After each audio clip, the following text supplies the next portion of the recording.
So as you know, in the last period, Lagrangian equation is dou L by dou QK dot minus dou L by dou QK is equals to 0 or is equals to a generalized function GK.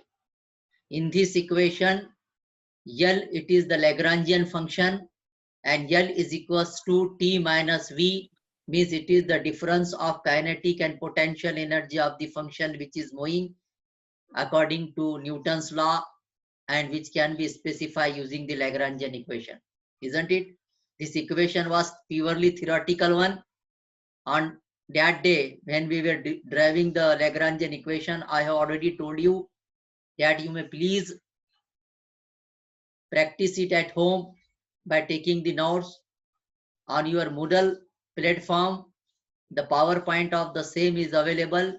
In addition to this one, all these videos of the lectures which we have conducted, classical physics 1, classical mechanics 2, classical mechanics 3, and so on, are uploaded on the YouTube, and the link of same is already shared with your WhatsApp group, as well as the link is also pasted on your Moodle. So all of you are requested to take the notes of all this from the Moodle, from the YouTube, or you may also contact to me so that I will give you all this one. Now theoretical articles will be maybe inshallah over in today's lecture. And what about the numerical problems, what we have to do, we will decide after our discussion. As you know, from 9th of the October, the examinations of those students who have not cleared the previous semester papers are going to start. So for few days, we will stop the period online process of taking this our lecture. We will stop for 8 to 10 days, and then hereafter we will start the period. But remember, you please give me the suggestion.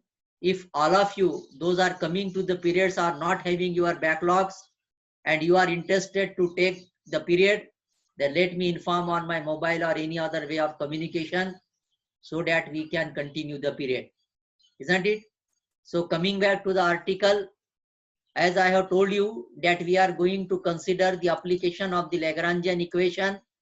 One application of the Lagrangian equation we have already seen, that how the Lagrangian equation can be used for the simple pendulum to show that motion of the simple pendulum is the simple harmonic motion, isn't it? Now the second application that we want to see here, that with the help of the Lagrangian equation, how we can prove the particle is in space. In the beginning of the this classical mechanics section, I have told you that when the particle it is moving, when the particle is moving according to the Newton's law, or it is moving in the space, to specify the motion of the particle, we will require the coordinates. There are the two important.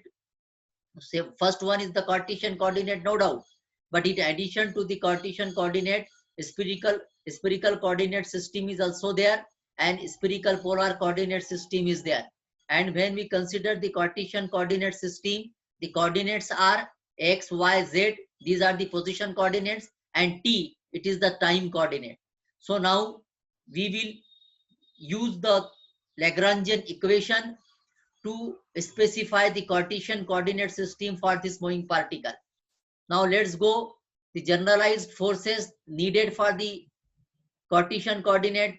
In case of Lagrangian equation, it is equal to d dt of, जैसा dou dou t था ना, यहाँ पे d dt of dou t by dou qk dot minus dou t by dou qk dot is equals to qj number, where fx, fy, fz are, what are these?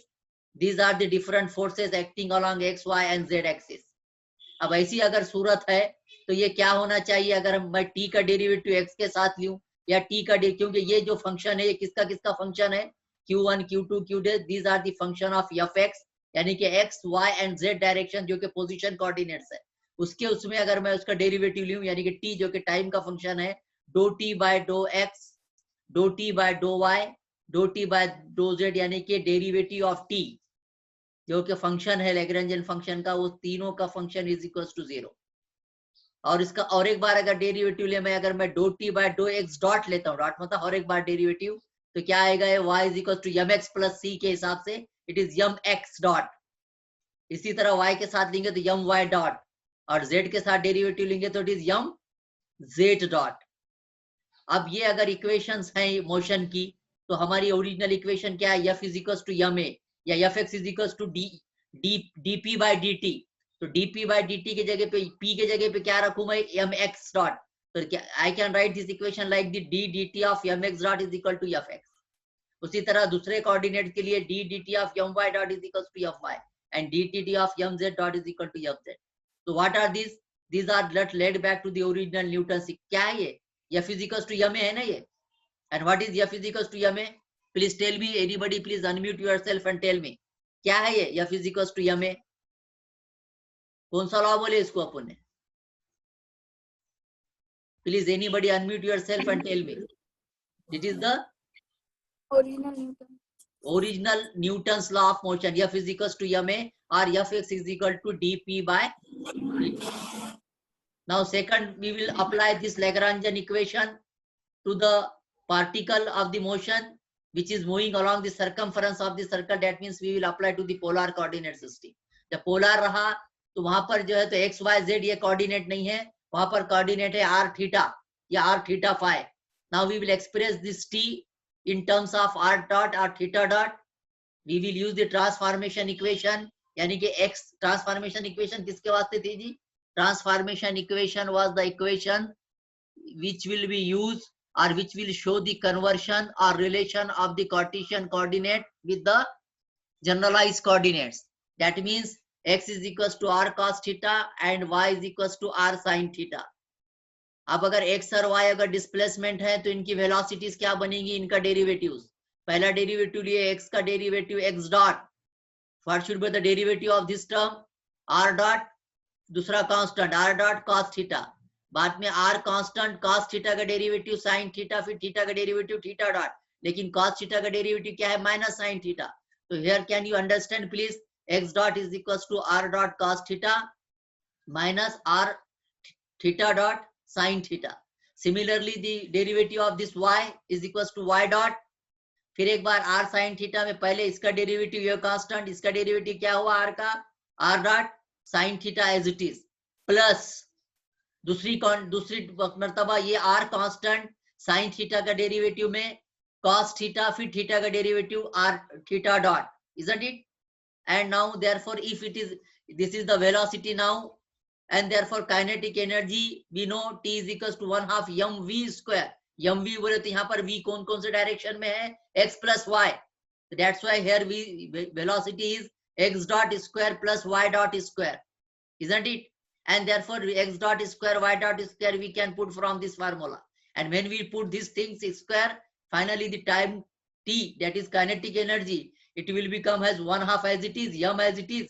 और ये x dot square y dot square की जगह पे ये रख के अगर इसको सिंप्लीफाई करें तो it will be r dot square plus r theta dot square, this will become as it is। And this is alternative derivation of the above equation is obtained by recognizing the polar component of the velocity। यानी कि polar components क्या है velocity के, r dot and r theta dot along the direction perpendicular to the r।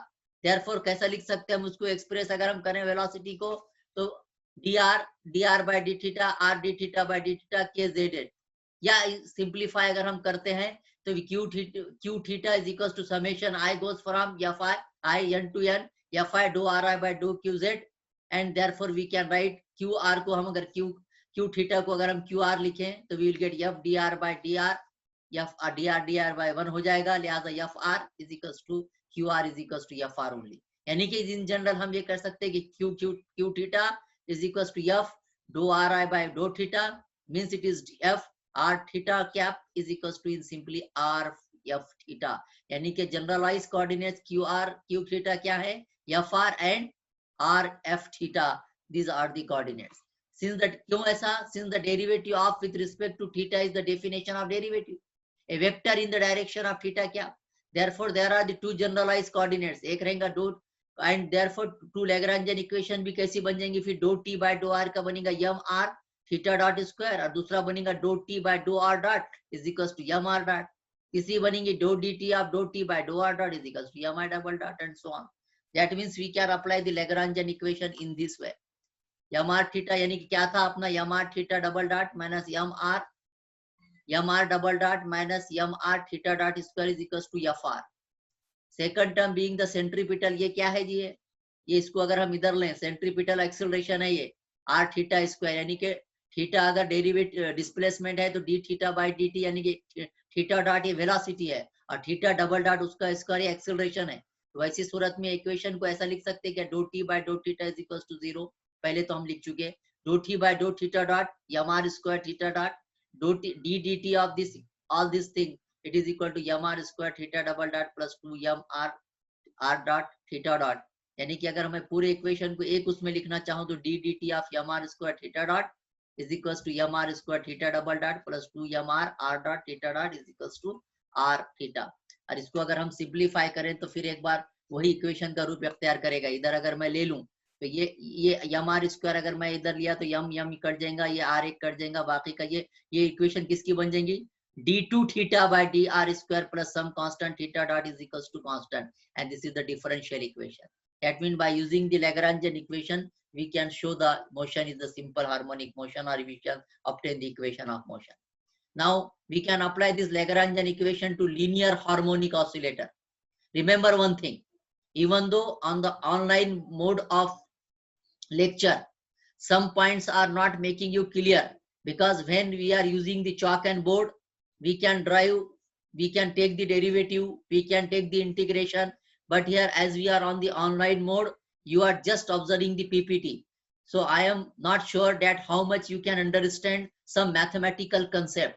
So you are highly requested to do the practice of same at home, or you may also take the notes from the books.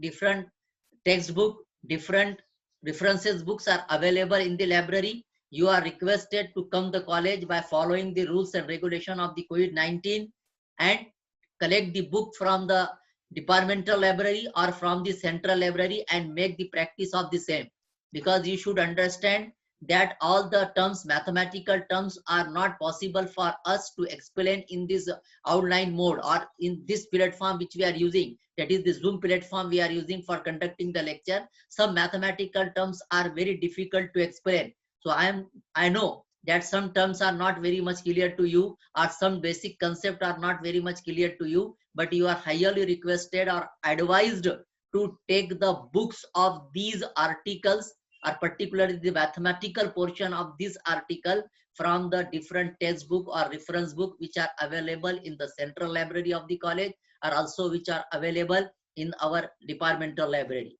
So at a suitable time, by following the rules and regulation of the COVID-19, which was given by the government of Maharashtra as well as by the government of India, you should come to the college and collect it, or by any other means, if it is possible for you to take the notes from the, to take the soft copy of the books from the internet or any other communication or Influminate or remote access, you can access it, isn't it? So these are the, just I would like to advise you, because this is the theoretical one, you will get some difficulty to understand.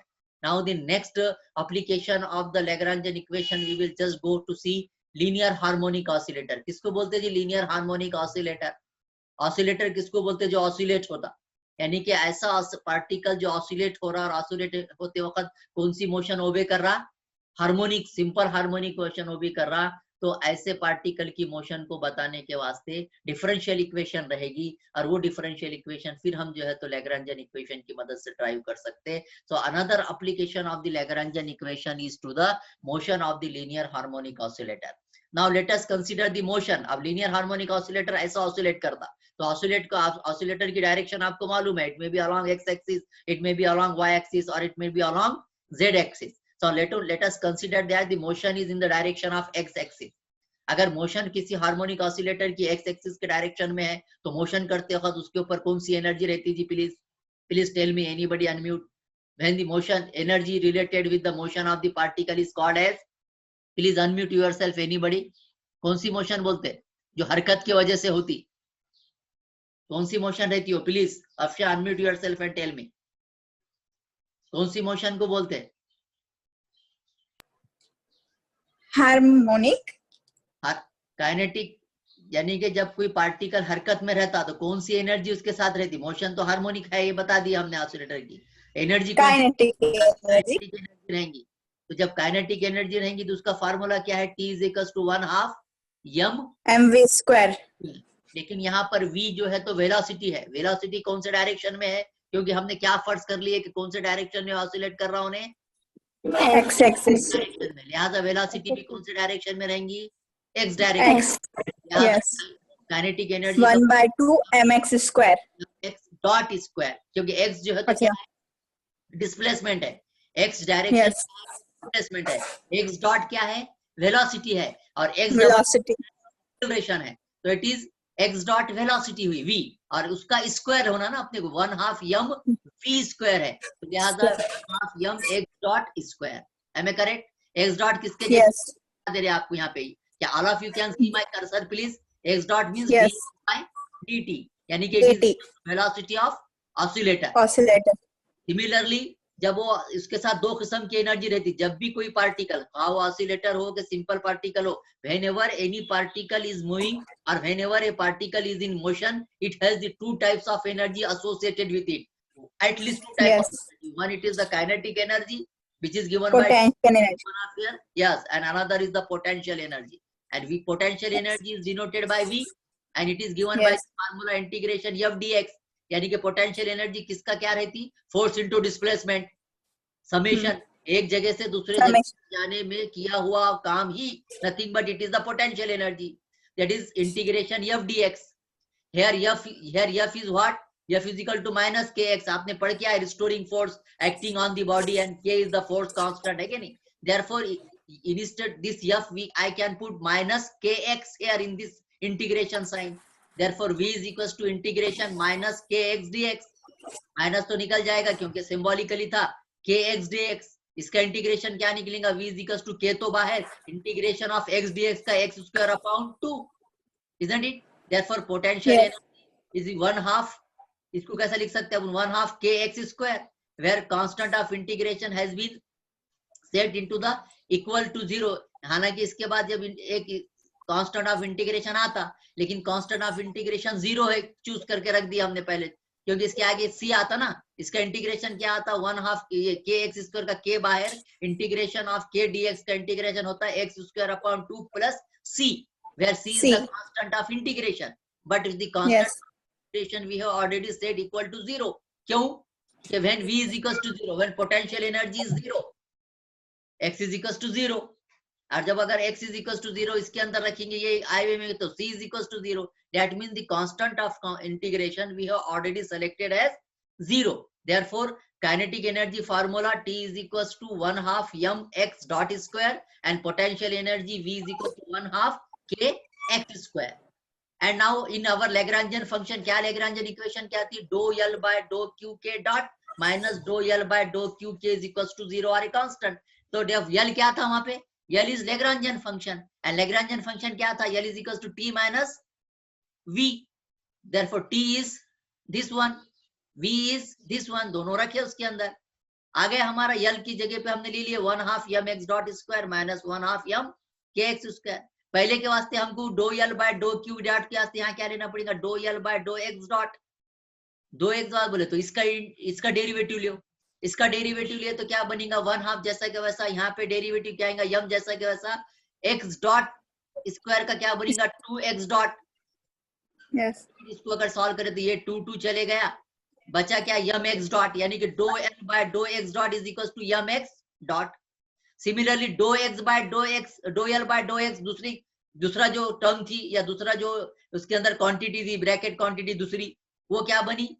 Minus, इसका derivative लियो बोले तो minus, ये पूरा उसके अंदर 0 हो जाएगा, इसका डेरिवेटिव निकलेगा खाली, क्योंकि ये है ना पूरा T, L minus T. L क्या है? टी माइनस वी है। पहले वक्त डबल डेरिवेटिव लिए तो दूसरे टर्म, पहले टर्म का डेरिवेटिव निकला, दूसरा टर्म पूरा 0 हो गया, है कि नहीं? और दूसरे मर्तबा जब do L by dough x लिए तो उस वक्त जो है तो पहला टर्म 0 हो गया, दूसरे का डेरिवेटिव में क्या निकला? माइनस जैसा कि वैसा, 1/2 जैसा कि वैसा, के जैसा कि वैसा। एक्स स्क्वायर का डेरिवेटिव क्या निकला? 2x। ये 2 चला गया, यहाँ से क्या बचा? खाली माइनस kx। यानी कि we can put now dou L by dou x dat minus dou L by dou x is equals to some infinite number. Now we have got this Lagrangian term. Now we will put this line. क्या है Lagrangian equation? d dx of dou L by dou x dot minus dou L by dou x आया क्या? ये equation थी. Now we will put this bracketed quantity. कहाँ मिली हमको bracketed quantity? ये यहाँ पे मिली dou x by dou x dou L by dou x dot और dou L by dou x. Now we will put this one. रखे यहाँ पर. क्या मिलेगा? On substituting from equation 1 and 2 in this equation, dx of dl by dou L by dou x dot पिछले equation से mx dot इसके जगह पे kx 0.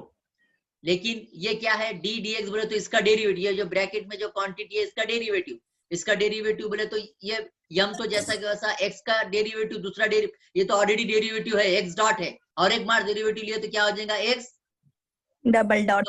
तो यम x डबल डॉट प्लस ये माइनस हो गया इसकी वजह से, इधर लेने की वजह से plus kx is equals to 0 where 0 x means what? dou 2x by double derivative to d dt of x double dot is equal to this one. इस इक्वेशन को मैं ऐसा लिख सकता अभी. तो ये फिर एक बार क्या बना जी? ये मैं इधर यम अगर इधर लूं तो क्या होगा? x double dot plus k upon m into x is equal to क्या? 0. ये इधर ले सकता हूं यम अगर मैं इधर से हटाऊं तो कहाँ आएगा? k बाय m होगा ना? k by m. k by m तो x double dot plus k by m in bracket में into x is equal to 0. ये x डबल डॉट बोले तो क्या जी? d2x by dt square. Yes, double derivative बोला है कि नहीं? यानी कि ये हो जाएगा d2x by dt square plus omega into x is equal to 0. यानी कि फिर एक किसी इक्वेशन बन जाएंगे. Once again this is the differential equation of simple harmonic motion. We have shown with by using the Lagrangian equation that the motion of the simple harmonic oscillator is in कौन सी किस्म की motion है? Is simple harmonic motion. All of you have got, please? Yes, sir. Now one more application. Hadoop machine. Hadoop machine में क्या है? There is एक इसको अभी तक 3-4 एप्लीकेशन देखे हमने. और कहाँ इस्तेमाल कर सकते हैं? ये चरखी दिख रही है आपको, पुली. उर्दू में चरखी बोलते हैं, इंग्लिश में पुली बोलते हैं. इसके ऊपर से एक रोप फिरा रहे अपन, नहीं क्या ऐसा फिराने का रहता, चक्री रहती, देखो वहां पर ये रोप फिरा रहे अपन. रोप की लेंथ है टोटल x, यहाँ से यहाँ तक फिरा रहे. यहाँ पर उसको एक वजन लगा हुआ है, m1 उसकी मास है और m2 इधर, यानी कैसा चक्री रहती, चक्री पे इधर से इधर एक धागा डालने का, रस्सी, इधर m1 मास लगाने का, इधर m2 मास लगाने का, इस तरह से. Isn't it? The figure shows the conservative system with. अब यहाँ पर क्या कांस्टेंट कौन सी है जी? यहाँ पर रस्सी का किसके ऊपर फिरना? खाली चक्री के ऊपर ही फिरना है क्या? नहीं, रस्सी अगर नीचे गिर गई तो फिर क्या हो जाएगा? मोशन बरकरार रहेगी क्या? नहीं. कांस्टेंट क्या है? कंडीशन रिस्ट्रिक्शन क्या है? The motion of the particle और motion of the mass m1 and m2 should be along the circumference of that particular pulley. Isn't it? That means it is the holonomic constant and it is along the x direction. So in this figure, example of a conservative system is there with a holonomic constant, as there is only one independent coordinate. क्या constant? खाली एक ही direction में, ऐसा ऐसा ऐसा ऐसा नहीं फिर रही, एक ही डायरेक्शन में फिर रही, समझो वो x डायरेक्शन है. यानी कि यहाँ के मोशन को कितने कोऑर्डिनेट है? x y z में से खाली कौन सा कोऑर्डिनेट है? एक कोऑर्डिनेट है. कौन सा? x coordinate. And position of the coordinate is determined by the constant and the length of the rope is l. ये रोप की लेंथ कितनी है? जो रस्सी डाले, रोप बोलते हैं उसको, रस्सी, उसकी लेंथ कितनी है? L is the length of that rope. Therefore अब जब ये भी मोशन में है तो इसको भी पोटेंशियल एनर्जी, काइनेटिक एनर्जी और रहेंगे क्या? नहीं. Therefore the potential energy of this one it is m1 gx. अब यहाँ तो अलग रहेंगे ना, क्योंकि यहाँ तो इनकी पोटेंशियल एनर्जी बोले तो ये जब नीचे है इस पोजीशन में, उनकी होने वाली पोटेंशियल एनर्जी, यानी कि किसकी भी एनर्जी कितनी रहती? पोटेंशियल एनर्जी mgx, यानी कि v is the potential, m mass और x is the direction, उसकी जो है तो टोटल डायरेक्शन. तो that's why it is potential energy v is equals to m1 gx minus m2. ये दो कई को आई थी, इस वास्ते आए कि पुली के एक साइड में m1 मास है और पुली के दूसरे साइड में m2 मास. टुकड़ा लगा हुआ है, डस्टर. अपना डस्टर कैसा रहता? मास, इधर एक मास, इधर एक मास. तो वैसी सूरत में टोटल पोटेंशियल एनर्जी कितनी रहेंगी? Total potential energy will be equal to v is equal to m1 mass of the first particle gx. g क्या है? Acceleration due to gravity. x क्या है? वो x डायरेक्शन में, किसके साथ है? Yes. x किसके डायरेक्शन में है? ये इसके डायरेक्शन में है x, ये इसके डायरेक्शन में x है m1 के, और m2 के डायरेक्शन क्या से क्या है? कितनी लेंथ बनी? ये टोटल x LX. आया हो l minus x, isn't it? Therefore m2 into g acceleration due to gravity कितनी लेंथ, टोटल कितनी लेंथ है? रो Minus X. l minus x. ये हो गई पोटेंशियल एनर्जी। काइनेटिक एनर्जी का फार्मूला क्या है? 1/2 MV. mv। लेकिन यहाँ पर m के तौर पर कौन है? दो मासेस है, दो ठोकरे लगाए हुए हैं, जिसकी पहली की Yes. मास m1, दूसरे की मास m2। M2. 1/2 m के जगह पे हमको क्या लिखना पड़ेगा? m1 plus M2. and v square as it is x dot square. Square. Isn't it? Now combining the two, Lagrangian function has become now, हमारा Lagrangian function क्या है? L is equal to t minus v. V. Therefore अब t this one, v this one. This one. Now we put simplify, then we will simplify. अभी आ गया l आ गया, तो पहले क्या ले dou l by dou x, क्योंकि हमारी इक्वेशन क्या है? dou l by dou x dot minus dou l by dou x is equals to some constant या 0। तो अब अपनी को ये l आ गया, तो इसका क्या लेना पड़ेगा? पहला डेरिवेटिव किसके साथ? Derivative. के साथ dou l by dou x, ये पूरे का डेरिवेटिव क्या बनेगा जी? क्या बन सकता पूरा? अगर इसको सॉल्व करें तो ये पूरा ये हिस्सा तो जाएगा यहाँ से, कांस्टेंट होने का रहेगा नहीं। It is m1 minus m2 g as it is, क्योंकि 2x 2 वगैरह सब कट जाएंगे। दूसरा डेरिवेटिव लेंगे तो क्या होगा? इसका दूसरा डेरिवेटिव हो रहा ना, dou l by dou x dot के साथ ले रहे, वहां आएगा m1 plus m2 x dot. आ गए? Dot. dou l x by dou l by dou x आया, dou l by dou x dot आया। Now just put the value, रखे कीमत, क्या आएगा? m1 plus x double dot, this x double dot is equal to क्या आएगा? Solve करूंगा मैं यहाँ से तो ये इधर ले लूंगा राइट हैंड साइड में, क्या बचेगा? m1 minus m2 divided by M1 plus M2. जब दो मास रहेंगे पुली के केस में into g। Similar result by more elementary, हमेशा देखे ऐसा इक्वेशन कि जब भी किसी का रहेगा तो दो मास का कितना वजन होता बोले तो mg बोलते ना अपन, और दो मास रहे तो दोनों के वजन की जमा मनफी दोनों की जमा की मास की जमा इनटू g, क्योंकि वेट कितना रहता है? mg। किसका भी वेट कितना है? mg। लेकिन यहाँ mg दो है, m1 माइनस m2 प्लस दोनों का एवरेज ले लिए, तो सिंपली क्या बनी गए? v is equal to x double dot is equal to mg, which is similar result by more elementary means. This trial problem emphasized that the force of the constant here is the tension. यहाँ पर force of constant क्या है जी? जो tension पैदा हुआ strings के अंदर, वो जो यहाँ पर है। And with this one we can use the Lagrangian equation. So with this one we have completed all the applications of the Lagrangian equation. If you have any question within 2 minutes, please share with me. Otherwise, all this chapter is completed. If anybody want to ask or you want to give some suggestion, please suggest immediately. अगर किसी को कुछ कहना है तो suggest कीजिए please. यहाँ तक समझ में आया? बहुत सारा समझ में आना चाहिए था। Yes, sir. आ गया। क्योंकि हमने क्या किया, अगर मैं पूरे लेक्चर को पूरे चैप्टर को अगर समराइज करूं 4 मिनट में, तो सबसे पहले हमने क्या लिए? What is the classical mechanics, then motion of the system of particle, isn't it? Then important article, constant, types of constant, virtual principle of virtual work, virtual displacement, D'Alembert's principle. Am I correct? Yes. Then very important article, Lagrangian equation, and then followed by the application of the Lagrangian equation. Out of these 5 to 6 applications, one will be exactly asked in the examination. D'Alembert's principle may be asked in the examination. Virtual work is also important, and sometimes if you see the question paper of our last 5 to 6 years, or at least from the last 3 years, you found that the constant and their different types are also asked in the examination, isn't it? So with this one, you can understand that this chapter is here completed. Now